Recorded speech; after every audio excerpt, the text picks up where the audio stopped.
देखिए, आज कुरुक्षेत्र यूनिवर्सिटी में एक सेमिनार है, विकसित भारत 2047 चुनौतियाँ, अवसर और विकास। इस विषय के ऊपर एक सेमिनार है, उस सेमिनार में अभी भाग लेने के लिए जाना है। क्या कहेंगे दिल्ली के मुख्यमंत्री, एक महिला मुख्यमंत्री, वाकई में मोदी साहब ने दिल खोल के दिया जो कुछ हमेशा देते हैं देशवासियों को? देखिए, भारतीय जनता पार्टी की अपनी एक परिपाटी है। भारतीय जनता पार्टी कि आप कितने भी मुख्यमंत्री प्रदेशों के आप देखेंगे, हर प्रदेश के मुख्यमंत्री को बनाने में जिस प्रकार से दिल्ली के मुख्यमंत्री का चुनाव जब हुआ, लोगों को बड़ा अचंभा हुआ। इसी प्रकार से अचंभित करने वाले निर्णय भारतीय जनता पार्टी लेती है। बहुत साधारण से साधारण कार्यकर्ता को भी कहाँ से कहाँ पहुंचा देना, ये भारतीय जनता पार्टी में ही संभव है। आज आप चाहे दिल्ली की बात करें, दिल्ली में हम लोगों के लिए तो और बड़ी खुशी की बात है, एक भारतीय जनता पार्टी की पुरानी कार्यकर्ता तो हैं ही और हरियाणा की बेटी भी है। एक साधारण से कार्यकर्ता के रूप में जिसका राजनीतिक सफ़र शुरू हुआ था, आज वो दिल्ली प्रदेश के मुख्यमंत्री हैं। हरियाणा प्रदेश के मुख्यमंत्री की अगर हम चर्चा करें तो आज नायब सिंह जी को मुख्यमंत्री बनाया, वो साधारण से कार्यकर्ता के रूप में हम सब लोगों के बीच में उन्होंने काम किया। तो जब इस प्रकार का निर्णय होता है तो निश्चित रूप से पार्टी के लिए तो अच्छा होता ही होता है, जनता के अंदर भी एक मैसेज जाता है कि भारतीय जनता पार्टी के अंदर एक साधारण से कार्यकर्ता की यात्रा असाधारण के रूप में समाप्त होती है। सर, नहीं लगता कि कांग्रेस पार्टी पूरी तरह से हतोत्साहित है।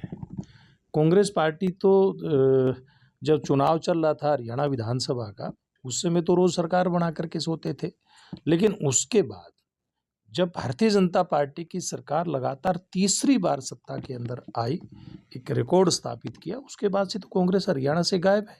आज तक इतना समय हो गया, कांग्रेस पार्टी टिकटों की तो बात आप छोड़ दीजिए कि किस प्रकार से वो चुनाव लड़ रही है स्थानीय निकाय का, वो अपना विधानसभा में विपक्ष का नेता तक नहीं दे पाई। इस प्रकार के बुरे हालात आज कांग्रेस पार्टी के हैं।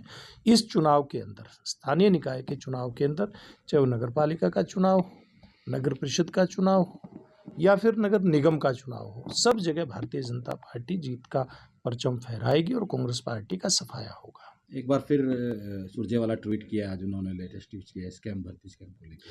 देखिए, सुरजेवाला के बारे में एक ही बात कह सकते हैं कि वो ट्वीट का मास्टर है, इसके अलावा कुछ नहीं है। ट्वीट करने में उनकी मास्टरी है, इसके अलावा वो कुछ नहीं करते। जनता के बीच में कभी देखा आपने उनको? कभी नहीं रहते। सर, डिपोर्ट का मामला संसद में बहुत जी उठाया विपक्ष ने, और अभी भी कांग्रेस कह रहे हैं कि सबसे ज़्यादा हरियाणा के लोग हैं, तो हरियाणा में बेरोजगारी सार्वजनिक है। देखिए, कांग्रेस पार्टी आज कुछ भी कहे, जितने रोजगार भारतीय जनता पार्टी की सरकार में स्थायी रोजगार मिले हैं, यानी कि सरकारी नौकरियां मिली हैं, जितने रोजगार के अवसर युवाओं को उपलब्ध करवाए हैं, जिसमें एमएसएमई से लेकर के और प्राइवेट क्षेत्र में बहुत सारे ऐसे रोजगार युवाओं को मिले हैं, मुझे लगता है कांग्रेस पार्टी को ये बात दिखाई नहीं देती। जहाँ तक रिपोर्ट की बात है, निश्चित रूप में बड़ी दुर्भाग्यपूर्ण बात है, लेकिन केंद्र सरकार ने इसके ऊपर जवाब दिया है और राज्यसभा में खास करके मैं खुद मौजूद था, विदेश मंत्री इसके ऊपर पूरा जवाब सरकार की तरफ से दे चुके हैं। तो राहुल सुरजेवाला कह रहे हैं सबसे ज़्यादा बेरोजगार हरियाणा से गए हैं, उनको हथकड़ियाँ, बेड़ियाँ लगा। देखिए, मैंने एक बात कही है इसके बारे में, जब राज्यसभा के अंदर हमारे विदेश मंत्री जवाब दे चुके हैं, हर विषय को उन्होंने पूरी तरह से देश की जनता के सामने रखा, इसलिए इसके ऊपर ज़्यादा टिप्पणी की आवश्यकता नहीं है।